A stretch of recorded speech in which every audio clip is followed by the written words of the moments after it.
Hey everyone, it's Karen, and on this episode, I'm going to be talking about history of the retro video games. Retro video games saw the light and evolution of several core genres, including action and arcade, sports, adventure, role-playing games, and platformers. Early history and genre development. The earliest video game were often simply communicative experience that laid the foundation for future genres.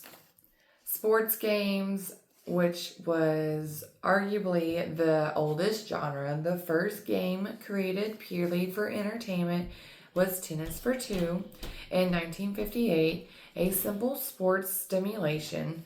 This concept was commercialized with the release of the arcade hit Pong in 1972, which launched the video game industry, as I had mentioned previously in a few other episodes. Action and arcade games inspired by early mainframe games like Space War 1962 is when that came out. The first commercial arcade video game, Computer Space, was released in 1971. The genre exploded with the release of Space Invaders, which was 1978. Was established the multiple life, progressively difficult level paradigm and ushered in the golden age of arcade games, followed by hits like Asterisk and Pac-Man, and then Donkey Kong. Like I said, I grew up on Donkey Kong for sure. I know normally like my parents' generation, so the ones that were in the 50s, they grew up on Pac-Man.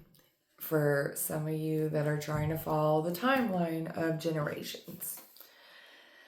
And then for adventure games, early home computer fostered the growth of adventure games, initially as text adventure or interactive fiction, where players type commands to interact with the game world. The popular Zork series in the late 1970s and early 1980s is a prime example. I've heard of it, never played it, don't want to. I can't type what I want you to do. I want to do what I want to do. Let me take control of my game. Let me have a controller in my hand so I can play. So yeah, I'm glad I didn't grow up any earlier. I mean, I wanted to, but video game wise, I wouldn't have lasted. I wouldn't have lasted at all. Just saying. Because to me, this it's boring. I'm sorry, but it's boring for me. I gotta have action. I gotta do stuff. And then the introduction of graphics led to graphic adventures, a genre that was promoted in the late 1980s and early 1990s with the titles company like Sierra and LucasArts. Heard of both of them, never really paid attention to either of them. Again, I grew up with PlayStation or Nintendo, excuse me, let me start at the beginning. Nintendo, PlayStation, Xbox. That's what I grew up on. So I just know, I know history. I just don't play it. I can't. I'm sorry. It's too boring. But like then they had the role-playing games. Is the first computer RPG Dungeon was released in 1975. The genre, it all focused on the home console. So it particularly the Super Nintendo Entertainment System, SNES, which became known for sprawling, story-driven JRPGs like Chronicle Trigger and the Legends of Zelda series. Never heard of Chrono Trigger. Heard of the Legend of Zelda series. Again, never played it. But I know the Nintendo system, so I'm getting somewhere on this. But the platforms was the genre defined by jumping and navigating platforms was a staple of the 8-bit and 16-bit eras.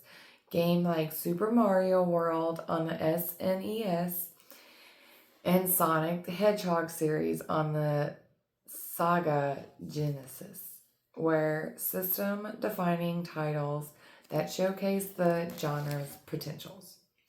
And then lastly was the first-person shooter, FPS. While examples like Spasms existed in the mid-1970s, the genre was popularized with releasing of Wolfenstein 3D in 1992 by id Software. I feel like I've heard Wolfenstein, but I don't know anything about it. But that sounds really cool, so I kind of want to play that again. 1992. I was 1996. That's why it's cool. No. No, not really. But no, the title I like. Wolfenstein, that sounds really cool. Like a wolf zombie Frankenstein. I don't know. So the key platforms and genres that were associated with this are different retro consoles became associated with specific genres, genre strengths, influencing their liberal areas and cultural impacts. So the NES was primarily known for the platformers and action games. Sega Genesis is known for arcade-style games, sports games like the NHL and Madden series, and beat-em-ups. Never heard of any of that, but okay. The next one is the SNES, celebrated for its deep library of RPGs and high-quality platformers. And then it gets into PlayStation 1. That's my system. I'll tell you all about it. Don't even. It became a hub for sprawling, story-driven RPGs and early 3D cinematic experiences. Which genre of video games is older? Is the FPS or the flight combat arcade game? Those were the October 21st, 2024. The first video game created was primarily for entertainment, which was tennis. And there's several links that if you go onto YouTube, you can find like the list of video games and then all of the history and stuff on all of that. So I will try to find that link again, and I'll put it down in the comments and try to link it. It normally doesn't link, but it'll be down in the comments for sure. But yeah, that was just a little history of the first retro game.